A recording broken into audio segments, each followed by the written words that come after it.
Hey guys, and welcome to the Working Money Channel. Eleanor Turd here on Twitter. Judge Torres has now approved 3 third parties to join the SEC versus Ripple lawsuit. The Digital Chamber of Commerce remains neutral, but stresses the importance of the court decision for the industry.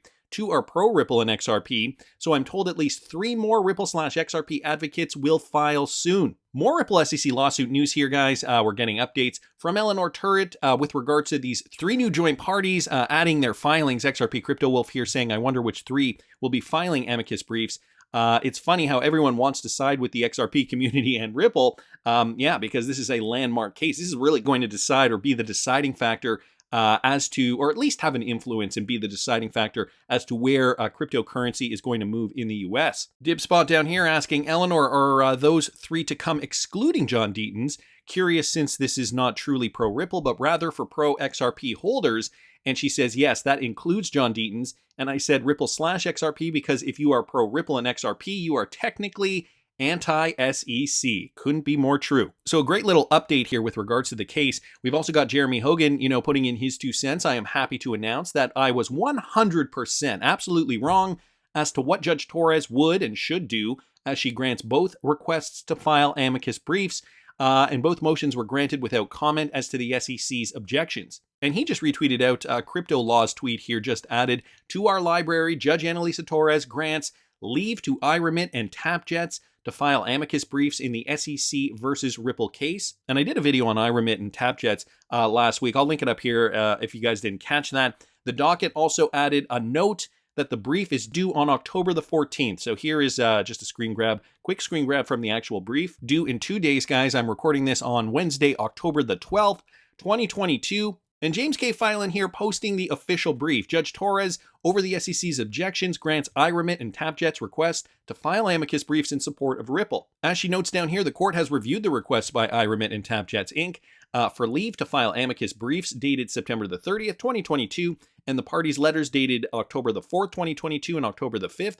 Accordingly, the requests are granted by October the 14th, which I just mentioned. iRemit and TapJets Inc. shall file their briefs. Amici are reminded that their briefs must comply with the requirements set forth in Section 3.d of the court's individual practices in civil cases.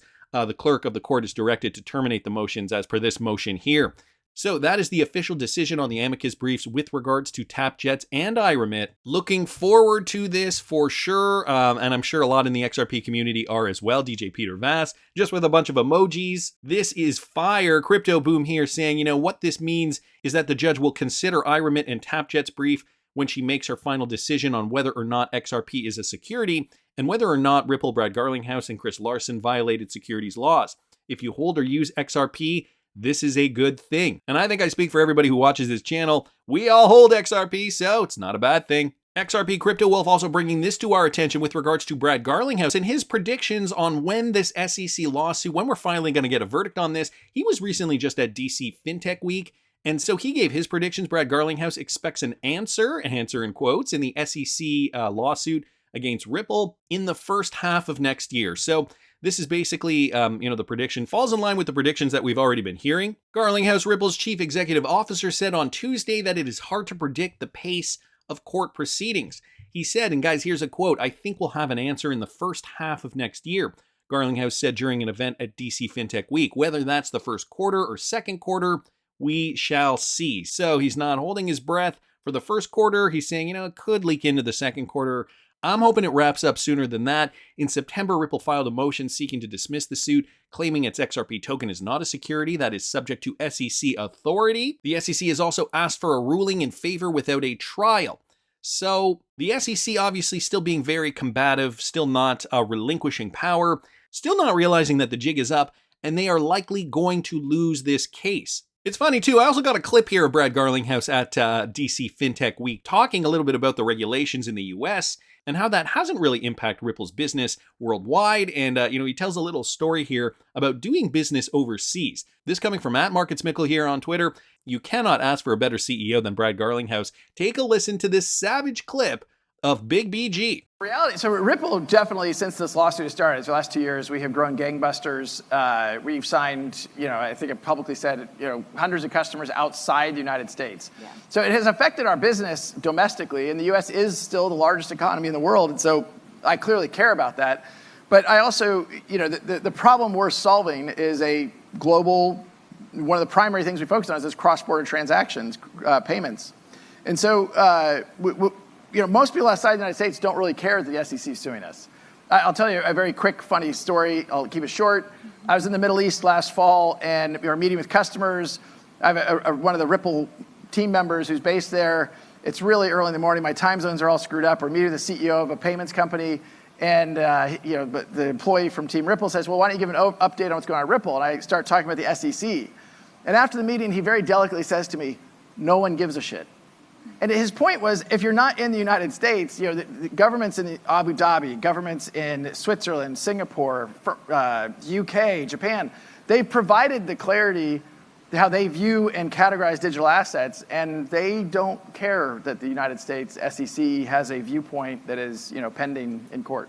So boom goes the dynamite. Obviously, this is why Ripple has been so successful overseas, even during this court case with the SEC.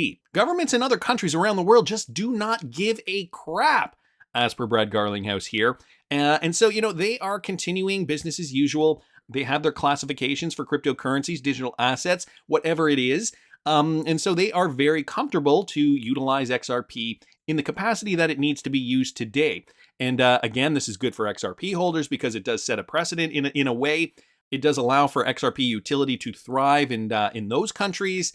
But once we get the biggest country on board in terms of economy, as Brad Garlinghouse mentioned here, the United States going to be a big economy, going to really ramp up once it clears, ramp up XRP utility, ramp up demand, and hopefully once all is said and done, we are going to get a global framework that really favors RippleNet and XRP utility, which will in fact boost the price of XRP because demand will be that much higher. Anyway, wanted to thank Markets Mickle here just for posting that. Now, gotta mention this. This is a big piece of news that ties in to a few things here that get me scratching my head. So, BNY Mellon, they start a new crypto custody service. The custodial lender earlier this fall received approval from the financial regulators in New York to begin holding Bitcoin and Ether for certain customers. Now, notice holding Bitcoin and Ether, the two cryptocurrencies that are currently kind of safe and free to go in the United States. The world's largest custodian bank and oldest lender in the U.S., Bank of New York Mellon, BK, has added cryptocurrencies to its custody services according to a press release on Tuesday. To this point, traditional fund managers interested in holding digital assets who otherwise rely on BNY Mellon or other custodial lenders to perform the necessary back-office tasks related to their usual securities holdings typically would have had to find a firm specializing in cryptocurrency for custody services, and now they can do it with the biggest bank by assets, BNY Mellon. BNY Mellon will now be able to provide those fund managers with storage of the keys necessary to access and move around their Bitcoin and Ether, as well as other traditional bookkeeping functions.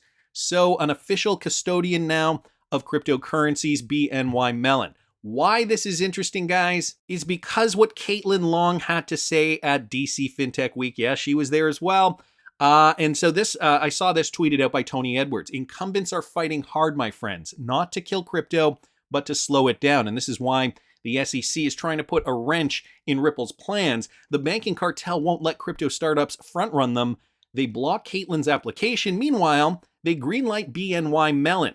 SEC stopped Coinbase lending and uses enforcement. So see what is happening here. Listen to what Caitlin Long says about the Fed and perhaps something going on behind the scenes.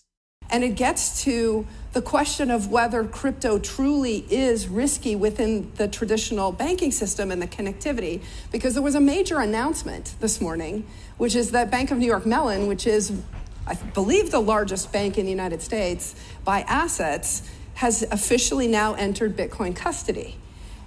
And the interesting question that is raised by that is that they are a bank holding company that is regulated by supervised by the Federal Reserve. My company, as you know, has a lawsuit against the Federal Reserve, and I am about to make some news. You will see a filing from my company in that lawsuit pertaining to the announcement this morning, because the Federal Reserve filed filings last week talking about the risk to the financial system from crypto, And then today, a Federal Reserve supervised bank holding company enters crypto. We've been waiting for 2.5 years to do that.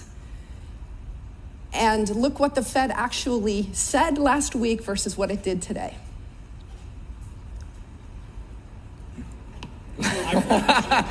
Well, no one's ever accused DC FinTech Week of having too many shy people. That awkward silence, you guys hear that? After she finishes talking here? Actually said last week versus what it did today.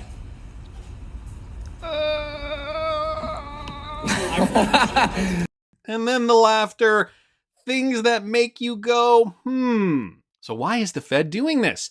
Why all of a sudden, Greenlight, BNY Mellon, when all these other cryptocurrency players have been wanting this for years now? As Caitlin Long says, it's been about 2.5 years since they filed their application, wanting to protect the banking cartel, and the SEC is being used as a tool, at least in this hypothesis, to slow things down. This is why we have the Ripple SEC case as just one example. Now, the funny thing about this is that even though the SEC is slowing Ripple down specifically, there are already so many Ripple-enabled companies, including BNY Mellon, that are going to benefit from this. So the irony, Cowboy Crypto here posting this. So just with regards to BNY Mellon, Ripple proof of concept with BNY Mellon in 2016. Now, this was, again, a proof of concept. This wasn't actually using them at scale, but it was from several years ago. BNY Mellon obviously realized the benefits of utilizing blockchain technology, maybe moving away from an old incumbent system onto a new DLT standard in order to perform cross-border payments. So again,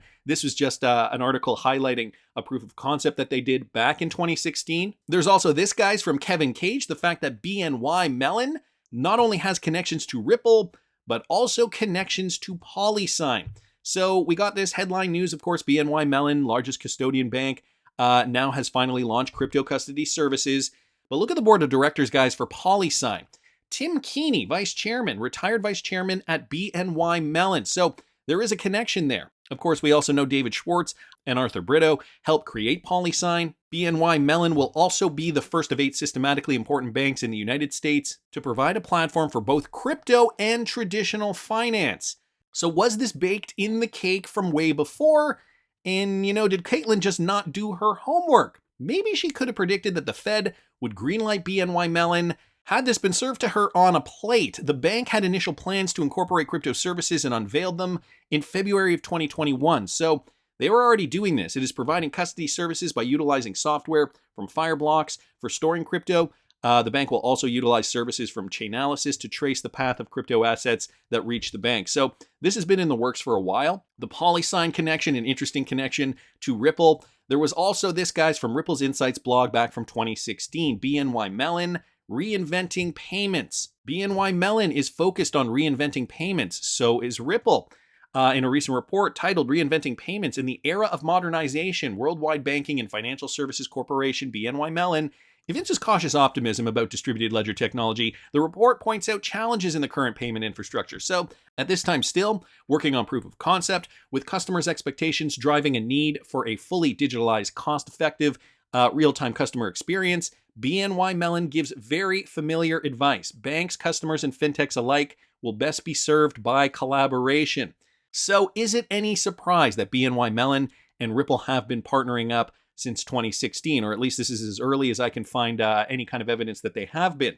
Ultimately, BNY Mellon sees the success of distributed ledger technology being predicted on 3 basic criteria: network effect, regulatory engagements, and standards. So notice this. Network effect. Obviously, that flywheel effect, the network effect, the more people running on RippleNet, the better it's going to be. Regulatory engagements, the thing that we're now seeing in 2022, the Fed greenlighting BNY Mellon, while questioning all these smaller crypto players that just aren't in the old boys club. Still got Caitlin Long scratching her head. So network effect, regulatory engagement, and standards.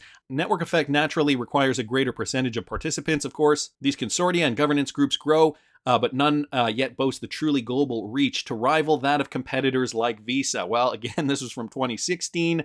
A lot has changed since then. Similarly, regulatory engagement will require the creation of rules and guidance to govern market participants as the technology evolves to serve the market. On the subject of standards, BNY Mellon points out that Ripple has made a major stride in providing a standard to enable payments across payment networks, i.e. the interledger. And then there's a quote down here with regards to that. So ultimately stating BNY Mellon supports Ripple. We know that they are partnered up. Ripple is also partnered with the World Economic Forum, and the World Economic Forum, if you scroll down here, is also partnered with BNY Mellon. And not only that, guys, remember back to April of 2018, the last days of banking heir Matthew Mellon. Matthew Mellon flew a private jet to Cancun, Mexico, intending to check into a rehabilitation clinic. But the 54-year-old banking heir who had been battling an addiction to opioid pills never made it to the treatment facility. He never checked in. A very bizarre case of Matthew Mellon's disappearance. Mellon, who had faced substance abuse for decades, had decided to seek an experimental treatment in Mexico earlier this year, attracted to therapies with hallucinatory properties that are illegal in the United States. The reason I bring this up, guys, is because he also left behind, well, not only 3 children, which is tragic. Mellon's death raises many unanswered questions, including what will happen to the estimated $500 million of XRP digital currency he owned. Mellon's XRP had been well worth over $1 billion earlier when XRP hit its all-time high in early 2018, and he told Forbes in March he had been adding to the position as the price of cryptocurrency plunged. So the heir of BNY Mellon, Matthew Mellon, owned 500 million XRP. Clearly, he understood where the future of banking was going. He was going to inherit BNY Mellon, the biggest bank in the United States by assets. And I love that Forbes points this out. He did also own $500 million of XRP. And that XRP, I think, is still locked up. Nobody had his private keys from my understanding.